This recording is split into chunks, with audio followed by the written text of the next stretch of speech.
Vous écoutez Alger Chaîne 3, le journal.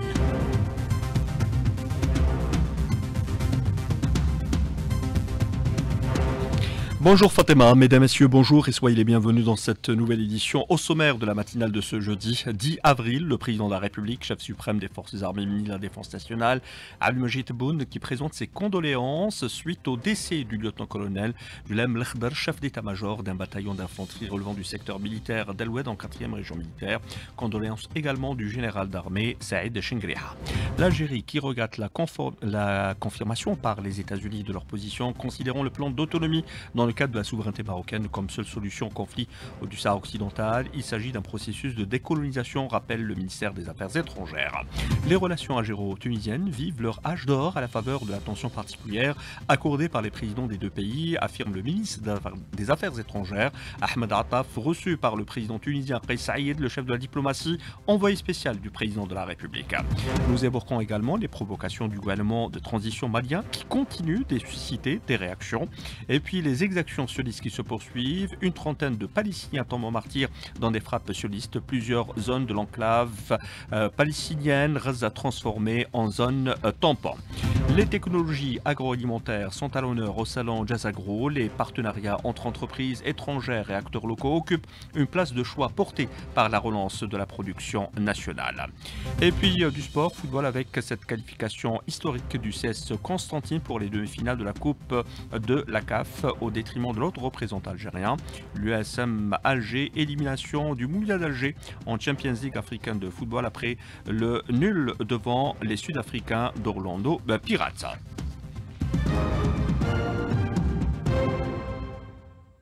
Mesdames, Messieurs, bonjour. Et pour l'entame de cette édition, le président de la République, chef suprême des forces armées, ministre de la Défense nationale, Abdelmajid Tebboune, qui a présenté hier ses sincères condoléances suite au décès du lieutenant-colonel Julem Lekhdar, chef d'état-major d'un bataillon d'infanterie relevant du secteur militaire d'Al-Oued en 4e région militaire. Condoléances également adressées par le général d'armée Saïd Chengriha, chef d'état-major de l'armée nationale populaire, ministre délégué auprès du ministre de la Défense. L'Algérie qui regrette la confirmation par les États-Unis de leur position considérant le plan d'autonomie dans le cadre de la souveraineté marocaine comme seule solution au conflit du Sahara occidental. Il s'agit d'un processus de décolonisation, rappelle le ministère des Affaires étrangères dans un communiqué rendu public.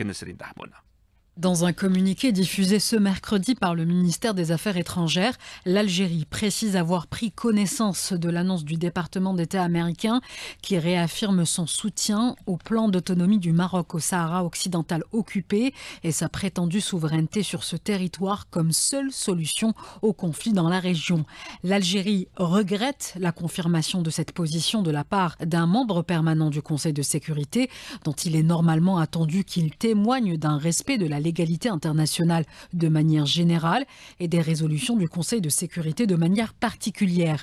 L'Algérie, dans ce communiqué du ministère des Affaires étrangères, réaffirme que la question du Sahara occidental relève fondamentalement d'un processus de décolonisation inachevé et d'un droit à l'autodétermination inaccompli. En effet, le Sahara occidental demeure un territoire non autonome au sens de la Charte des Nations Unies et le peuple de ce territoire demeure titulaire du droit de disposer de lui-même tel que consacré par la résolution 1514 de l'Assemblée générale des Nations unies portant déclaration sur l'octroi de l'indépendance au pays et au peuple colonisé.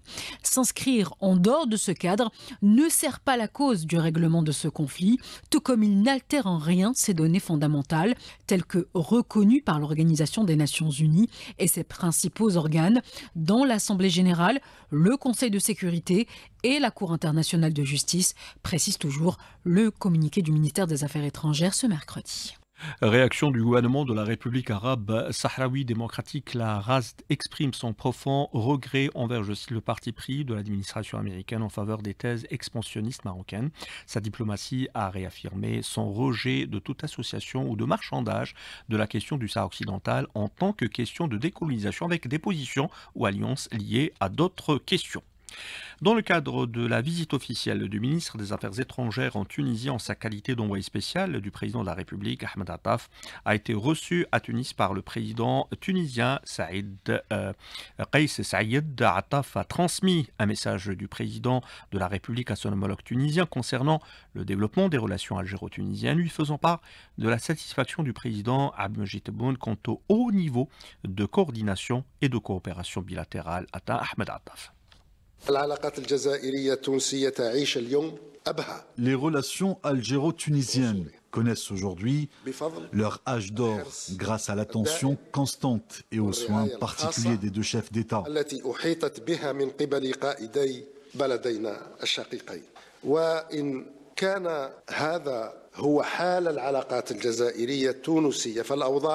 Si les relations entre l'Algérie et la Tunisie se portent ainsi, le contexte régional, continental et international qui nous entoure, malheureusement, ne prête guère à l'optimisme. Le système des relations internationales contemporaines, tant sur le plan politique qu'économique, est en net recul. La rencontre a permis en effet d'échanger les points de vue sur la situation internationale et régionale actuelle, notamment les derniers développements de la question palestinienne face aux menaces qui visent à saper les efforts en vue de l'établissement d'un État palestinien souverain et indépendant. Nous vous disions en titre les provocations du gouvernement de transition malien qui continue de susciter des réactions. Le Mali vit une crise politique et sécuritaire. Le pouvoir actuel tente de dissimuler ses échecs et sa volonté de se maintenir au pouvoir en s'attaquant à l'Algérie. Notamment, c'est ce qu'explique et affirme l'opposant journaliste et activiste malien Amourou Yiri Boukom, contacté par Ali Kafsi. Les autorités militaires au pouvoir ne veulent pas céder les pouvoirs aux civils, car ils veulent se maintenir coûte que coûte, vaille que vaille. Ce n'est pas la solution. La solution est d'organiser les élections libres et transparentes, une élection démocratique dont tous les Maliens vont s'exprimer pour choisir leur président. Pour moi, le Mali doit aussi, si le président des autorités de la transition, s'il souhaite être candidat, qu'il enlève la tenue militaire et qu'il vienne sur l'arène politique. Comme ça, il pourra se présenter et on va sortir dans ces genres de crises. Et l'opposant journaliste et activiste malien Oumarou Yiri Boukom, contacté par Ali Kefsi. Un terroriste s'est rendu aux autorités militaires de Bojbaji Mortar et 9 éléments de soutien au groupe terroriste ont été arrêtés par des détachements de l'armée nationale populaire lors de plusieurs opérations menées à travers le territoire national durant la période du 2 au 8 avril.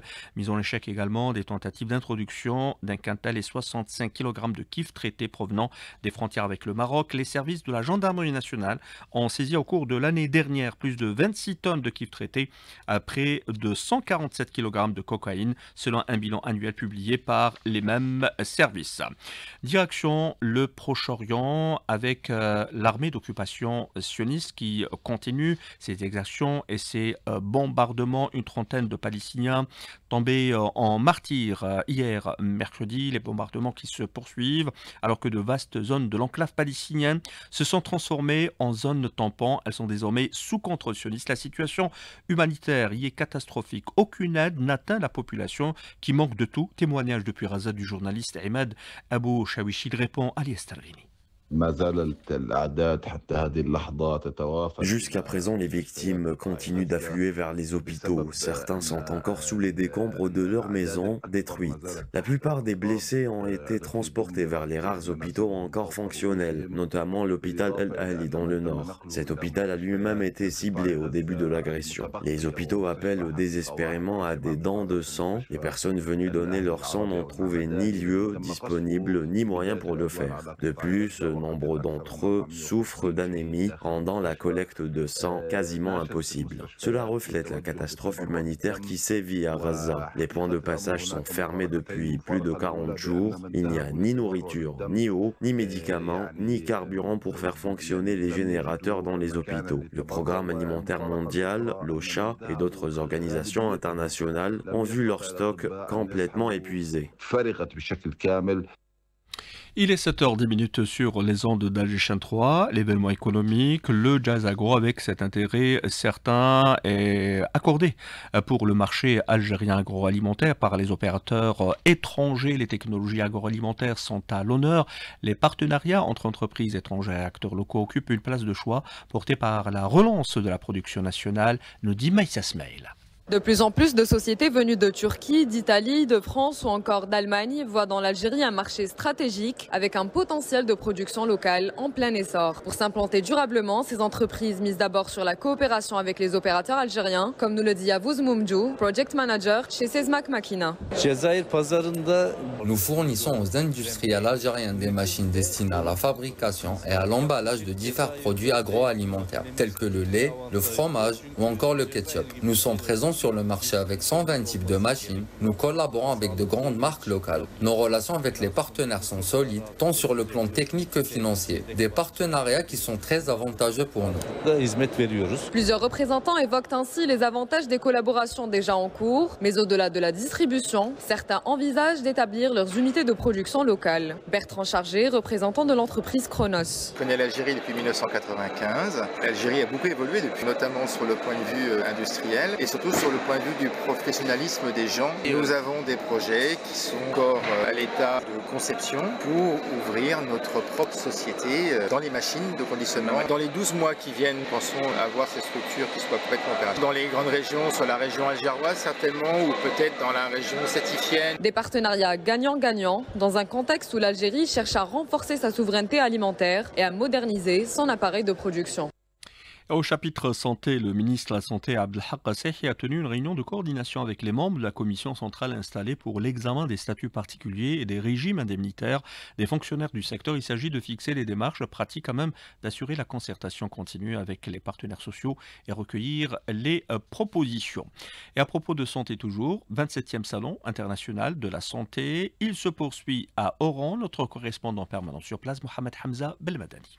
La 27e édition du Salon international de la santé SIMEM s'est ouverte à Oran en présence de plus de 200 exposants nationaux et internationaux sous le thème Santé connectée, l'avenir de la médecine. Rencontré en marge du salon, le professeur Mustafa Khayati, président de la FOREM, Fondation nationale pour la promotion de la santé et du développement de la recherche, a salué les investissements réalisés ces dernières années dans le secteur de la santé en Algérie, notamment en matière d'infrastructures. Nous avons la plus grande distribution d'infrastructures sanitaires. Aujourd'hui, ce qu'il faudrait faire, c'est organiser tout cela. C'est l'introduction de la numérisation. On va utiliser la télémédecine et d'autres technologies qui vont faciliter la prestation de soins et rapprocher le patient au sud ou là au niveau des hauts plateaux d'une meilleure médecine. L'Algérie, dans ce cadre, multiplie ses partenariats dans le secteur. Le salon enregistre une présence remarquée des sociétés russes avec un pavillon de la ville de Saint-Pétersbourg, Ivan Nalitch, chef de la mission économique à l'ambassade de la Russie en Algérie. C'est plutôt pour promouvoir les produits russes en Algérie et pour échanger les avis sur la coopération entre les établissements hospitaliers. Disons, ce n'est pas la coopération économique, c'est plutôt la coopération dans le domaine d'échange d'expertise comme ça. Et aussi, dans la ville de Saint-Pétersbourg, il y a quelques 400 entreprises qui produisent le matériel médical. Des tables rondes et des conférences traiteront des sujets divers lors des 4 jours de cet événement, comme l'évolution de la santé numérique, les innovations en imagerie médicale et les avancées en chirurgie mini-invasive. D'Oran, Mohamed Hamza Belmadani, Alger, chaîne 3. Et d'Oran, direction Tizi Ouzou pour évoquer ce casting pour une pièce théâtrale intitulée Palestine trahie. Mohamed Haouchine est notre correspondant permanent sur place. Le casting, organisé hier par la direction du théâtre régional Kateb Yassine, aura attiré un très grand nombre d'artistes, de comédiens et de danseurs désireux de jouer dans la nouvelle pièce intitulée La Palestine trahie, tirée d'un beau texte des années 70 du regretté écrivain et dramaturge Kateb Yassine, ce qui a engendré l'embarras du choix au réalisateur de ce projet théâtral Ahmed Rezzaq et toute son équipe. Premièrement, c'est une très grande opportunité par rapport à à cette production en elle-même. La conjoncture actuelle où la Palestine elle a été non seulement trahie mais abattue. Deuxièmement, Kate Biassin, en tant qu'auteur, on refait le spectacle pour refaire vivre toute cette émotion qui existe dans le texte. Tout ce casting à Tizi, il y a beaucoup de talents, beaucoup d'artistes, beaucoup de jeunes qui possèdent des capacités extraordinaires. Plusieurs wilayas. On a même des jeunes comédiens palestiniens qui ont fait le trajet Alger-Tizi pour participer. De son côté, l'artiste chorégraphe bien connu Khadija Guerimi était impressionné par cette grande adhésion pour ce grand projet théâtral. Il y a eu beaucoup de monde et des jeunes bourrés de talent. Le metteur en scène a trouvé aussi du mouvement du corps dans le comédien. Des jeunes venus de plusieurs régions d'Algérie? Oui, exactement. On est à 150 déjà. Wow. En tout cas, selon le metteur en scène Ahmed Rezzaq, la nouvelle pièce La Palestine trahie pourrait être prête d'ici la fin du mois de mai. Tizi Ouzou, Mohamed Haouchine pour Alger 3. En sport, rappelons la qualification historique du CS Constantine pour les demi-finales de la Coupe de la CAF au détriment de l'USM Alger, élimination par contre du Moudia d'Alger en Champions League africain de football. Tous les détails dans quelques instants dans Matin Sport, animé, présenté par Ali Hamouche. Tout de suite, les couleurs du ciel avec Fatima Sharaf. Très bonne écoute.